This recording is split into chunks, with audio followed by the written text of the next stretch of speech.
Alhamdulillah, Alhamdulillah. Today, in today's video, I'll be talking about the Umrah trip, one of the best trip that I have ever traveled in my whole life. Let me tell you the backstory in it.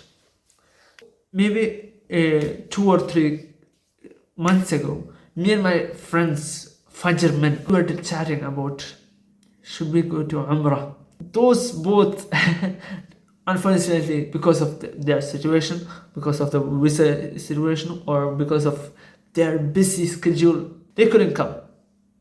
That was one of the downfall that I had while one of the thing that I felt demotivated.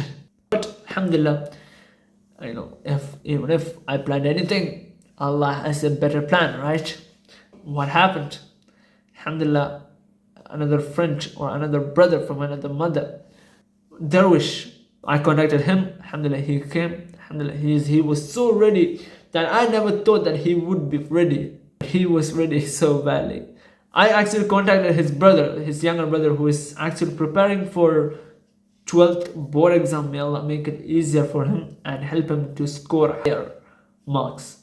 We both went to Umrah, Alhamdulillah, Alhamdulillah, with the help of Allah subhanahu wa ta'ala, after having a long sabr, Alhamdulillah, Alhamdulillah. It was a long trip actually, like 12-hour trip to Mecca. Let me tell you, before that, I went before, but I couldn't, what could I say?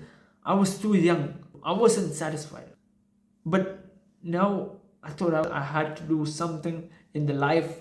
I thought, let me go. Inshallah. After having a long wait, Alhamdulillah, me and my brother Tarush went.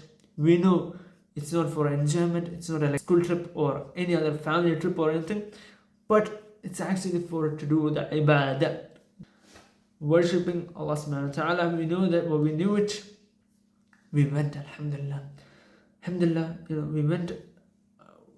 We had a long sabr, like 12 hours sitting in the bus, doing nothing.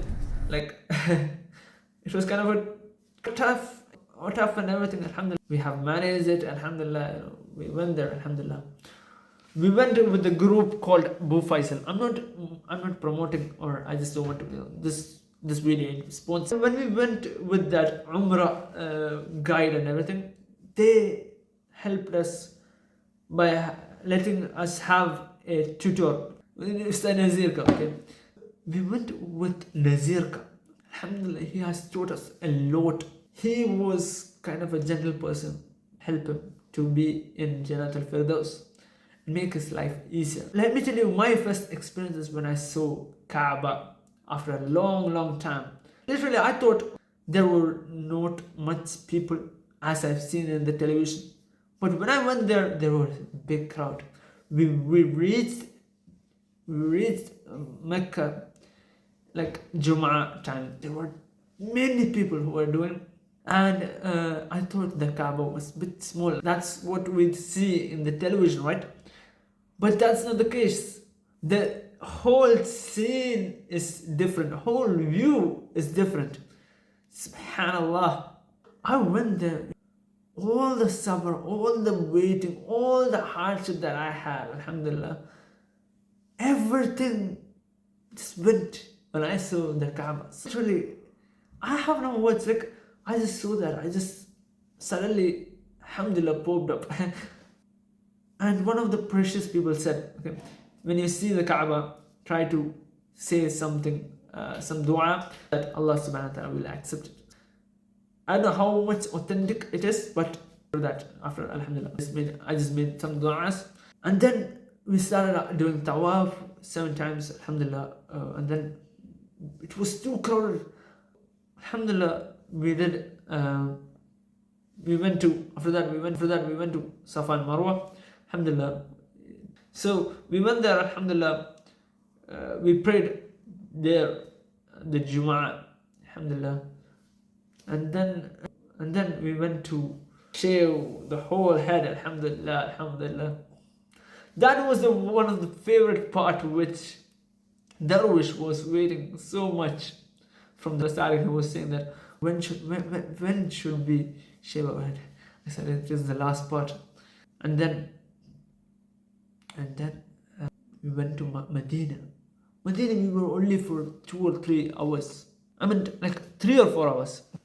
But Alhamdulillah, while we are going to Medina, let me clarify one more thing. When you're traveling going to Mecca and Medina, there should be a person who have already traveled both, and there should be a knowledgeable person. As I've told you, the Ustad, he knew the whole places.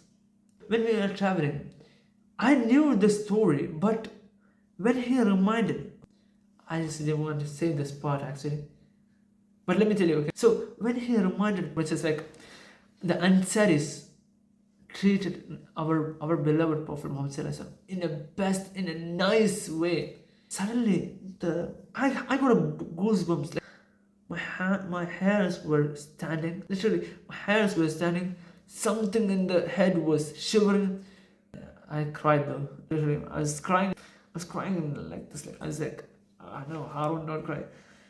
Because and then one thought just popped up, like, thinking, Harun, like, if I were able to treat or able to see our beloved Prophet Muhammad sallallahu alaihi wasallam in anywhere, would I ever be able to treat him like that? That kind of made me emotional though. It literally made me more emotional like that time. We went to Medina. Medina people were different. Like we want joys. I wanted to meet more akhis. So when I went to one of the brother, he was grabbing my this thing and he's saying, "Oh, your name is." He was from China, and another person whom I met from Yemen, he was also a great person.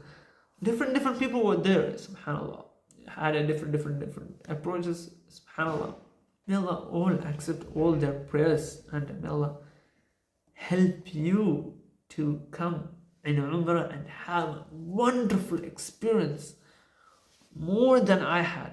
And inshallah, hopefully, inshallah, one day you would be hopefully telling me all your experience, inshallah, if you could, inshallah. I pray for all of you. May Allah accept it. And inshallah, until next time, Assalamu alaikum wa rahmatullahi wa barakatuh.